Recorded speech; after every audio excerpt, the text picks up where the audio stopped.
आगे जो लिखा हुआ था अपनों से सावधान। ओ बड़ा बढ़िया भजन लिखा था पंडित सोवराम प्रेमी जी ने, और कहा था ओ दुनिया के लोगों, नहीं बिगाड़ा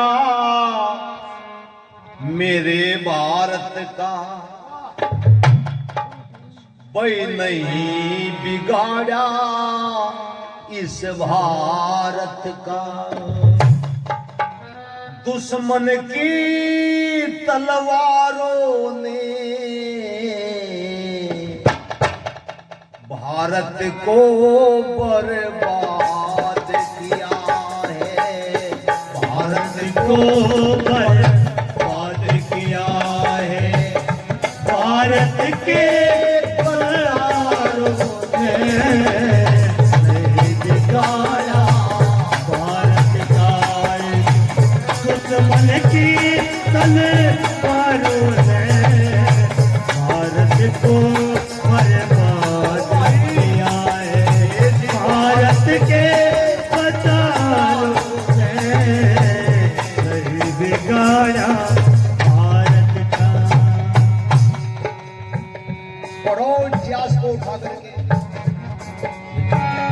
गद्दारों का छोटा हुआ ना खाली अब तक तीर गया, अमर सिंह को कत्ल किया, प्रताप को बना फकीर गया, छत्रसाल प्रताप शिवाजी पिंजरे में बंदा वीर गया, ब्राह्मणों का स्थान आज बन यवनों का कश्मीर गया, गोविंद की तो कला छुपा दे, गोविंद की तो कला छुपा दे, अरे सरहिंद की दीवारों ने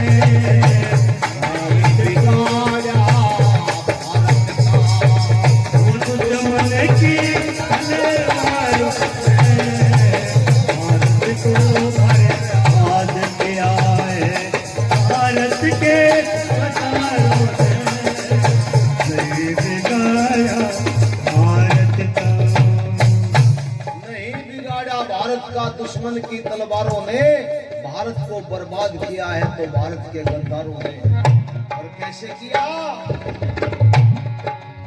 पृथ्वीराज के साथ यदि जयचंद गद्दारी करता ना, तो सुपने में भी गोरी साहब तीन कदम यहाँ करताना, सोमनाथ पे यदि पुजारी दिखलाता कायरताना, गजनी का महमूद खजाना या के धन से भरदाना, तार उड़ पाल खपारी दार होरे पाल खपारी, उठकर जी मकारों ने नहीं बिगाड़ा भारत का, दुश्मन की तले भारत को बर्बाद किया है, भारत के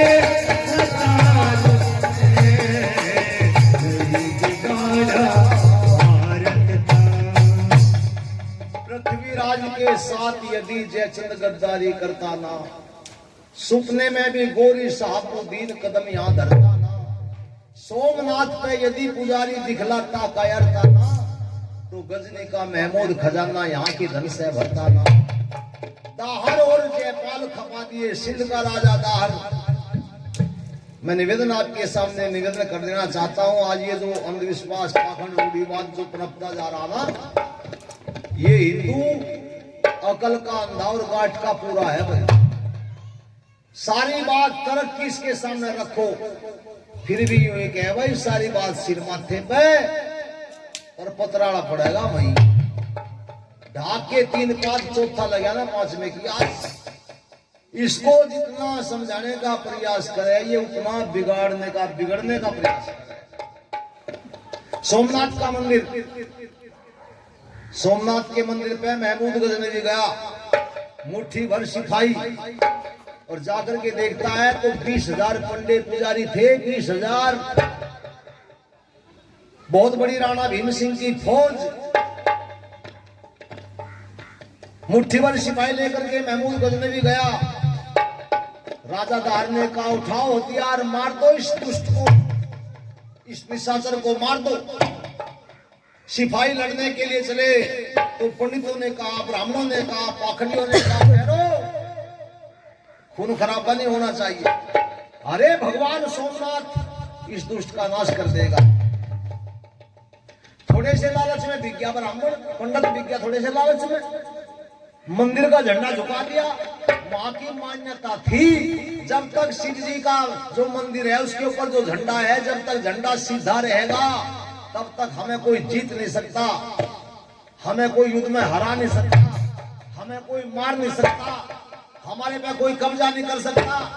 लेकिन यदि मंदिर का झंडा झुक गया तो झंडा झुकते ही सोमनाथ रुष्ट हो जाएगा, हमें फिर कोई बचा नहीं सकता। थोड़े से लालच में मंदिर के पुजारी ने झंडे को झुका दिया और राजा दार का मनोबल टूट गया।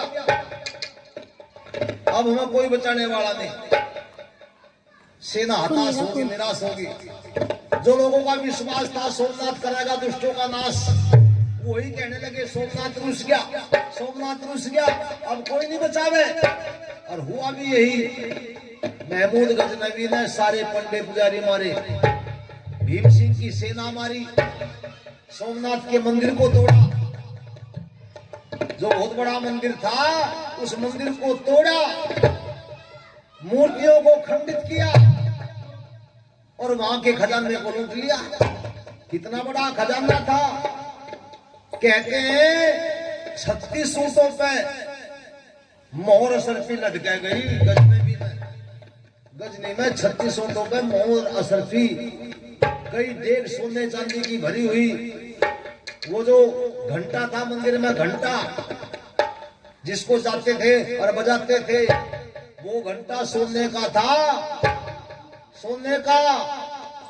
1 मन से ऊपर वजन था घंटे का।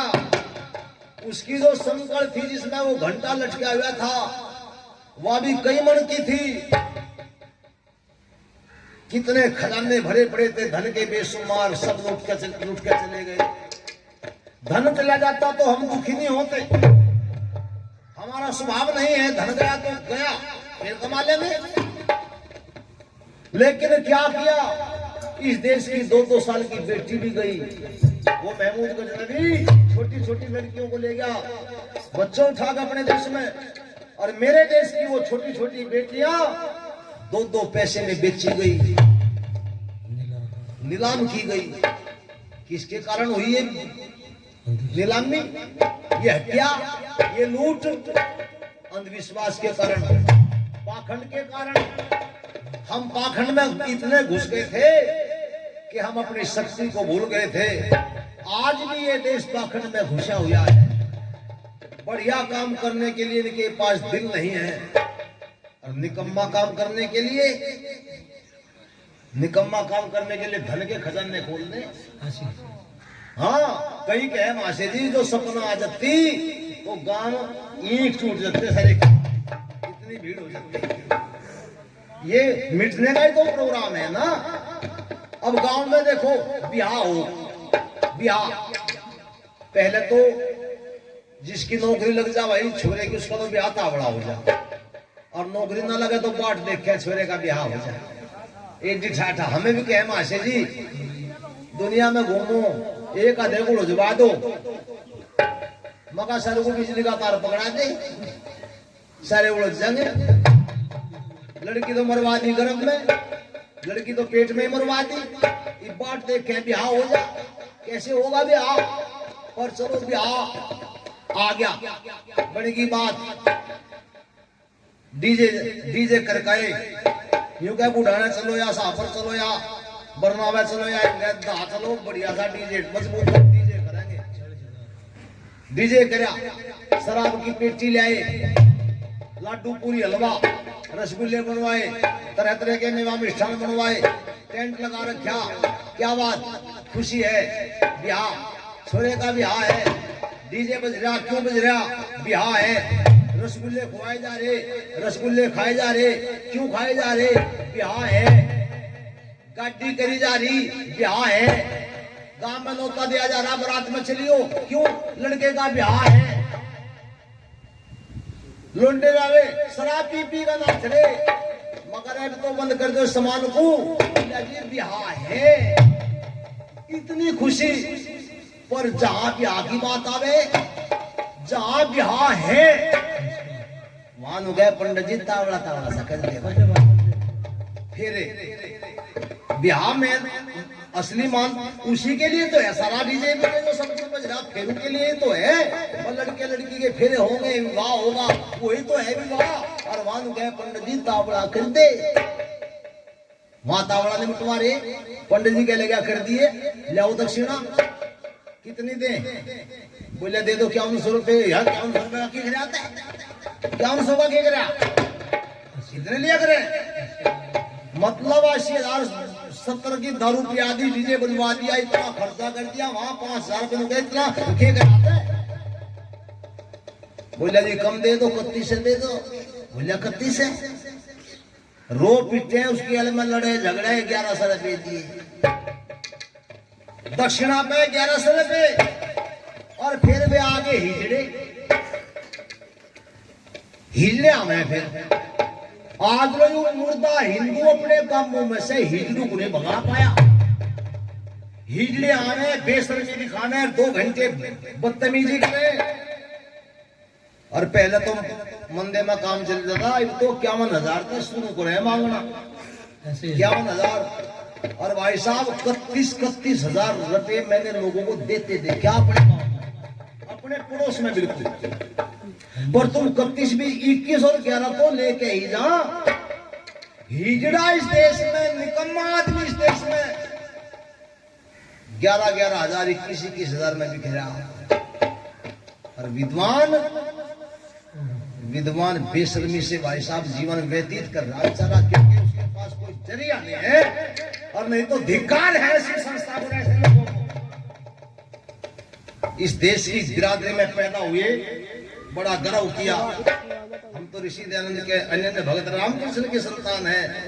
पर जब आज के परिवेश में इन रामकृष्ण के वंशजों को हम देखें ना, तो भाई साहब शर्म को भी शर्म आने लगी। ऐसी बेशर्मी हो रही देश में। इसलिए मैं चर्चा कर रहा था कि नहीं बिगाड़ा भारत का दुश्मन के तलवारों ने भारत को बर्बाद किया है। भारत के हजारों ने बिगाड़ा भारत का। एक महाराज जी आने के थोड़ी उम्र का बालक था, रेल में यूं क्या बच्चा। महाराज जी की उम्र 13-14 साल की होगी, 15 साल की होगी, और मेरी उम्र 52 साल की। यूं क्या बच्चा। मगा हाँ पिताजी, बता क्या चाहता जे? बोले एक बीड़ी दे दी।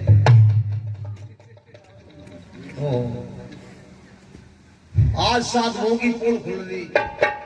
इस एक चोले में बड़ा विश्वास था, ये भगवा चोला ये चूल्हे तक चला जाता था।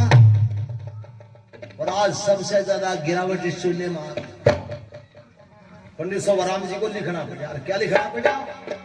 मन को बस में किया नहीं, ले भगवा बस कर न जा दिया। व्यभिचार कर कर शिव जी देवी का मंदिर लजा दिया। कुछ दुष्टों ने रिश्वत लेके इस खद्दर को लजा दिया। बिना तरज बिन खरज गवैया बन गेले स्वर लजा दिया।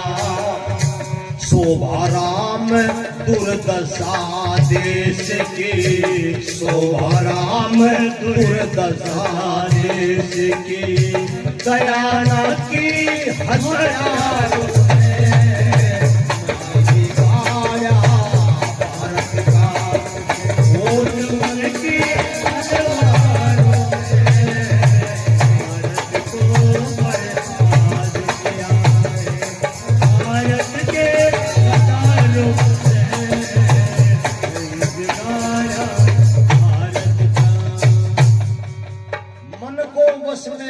नहीं ले भगवा वस्त्र लजा दिया। व्यभिचार करके देवी और शिव का मंदिर लजा दिया। कुछ दुष्टों ने लेके रिश्वत इस खद्दर को लजा दिया और बिना तरज बिन खर्च गवैया बन के लहेश्वर लजा दिया। शोभाराम दुर्दशा देश की, दया न की हत्यारों है भारत को बर्बाद किया है। भारत के गद्दारों ने